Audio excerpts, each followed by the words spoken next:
खून खराबे और अफरा तफरी की ये तस्वीरें मुंबई में हुए आतंकी हमले की याद दिलाती हैं। फर्क सिर्फ इतना है कि ये हमला कीनिया की राजधानी नैरोबी के एक मॉल में हुआ है, लेकिन हमले ने भारतीयों की भी जान ले ली है। नैरोबी के वेस्ट गेट शॉपिंग मॉल में ये हमला कुछ नकाबपोश आतंकवादियों ने मुंबई हमलों के अंदाज में ही किया। बंदूकधारियों ने शहर के सबसे खास शॉपिंग सेंटरों में एक वेस्ट गेट सेंटर पर हमला किया। इसके बाद वहां अफरा तफरी मच गई। आतंकवादियों ने मॉल में घुसकर पहले ग्रेनेड फेंके और फिर ताबड़तोड़ फायरिंग शुरू कर दी। इसके अलावा कुछ लोगों को बंधक भी बना लिया। जब हमलावरों ने मॉल में हमला किया था तो वहां करीब 1000 लोग मौजूद थे। शुरू में नैरोबी की पुलिस ने इसे लूटपाट का मामला समझा, लेकिन जल्द ही उन्हें महसूस हो गया कि ये आतंकवादी हमला है। हमले में मारे गए लोगों में भारतीय भी शामिल हैं, जबकि खुद कीनिया के राष्ट्रपति उहुरु केन्याटा ने भी कहा कि उनके परिवार के कुछ रिश्तेदार भी इस घटना में मारे गए। With the entire nation, I stand with the families of those who have lost their lives and extend every Kenyan's deepest condolences. भारतीय विदेश मंत्रालय के प्रवक्ता सैयद अकबरुद्दीन ने बताया कि मारे गए भारतीयों में एक 8 साल का बच्चा भी शामिल है।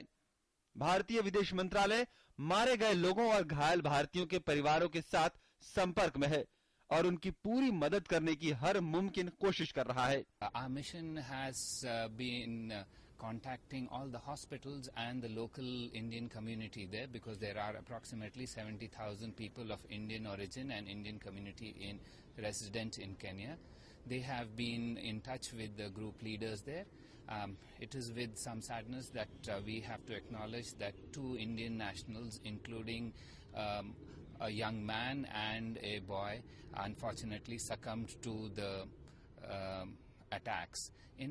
Apart from that, there are 4 Indian nationals who are currently in hospital. They are being provided adequate medical attention, and the mission is in touch with their members of their family, and we will provide all required assistance to them. अत्यधिक दुखद बात है।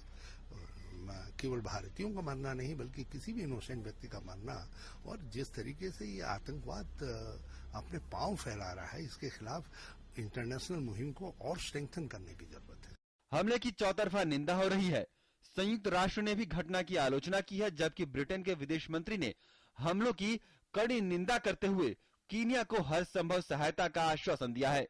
Well, all our thoughts are with the people of Kenya and with innocent people who may be caught up in this. In terms of what Britain can do, our High Commission staff in Nairobi are working very hard, visiting hospitals, trying to make sure they're aware of British nationals who might have been in the area or caught up in this.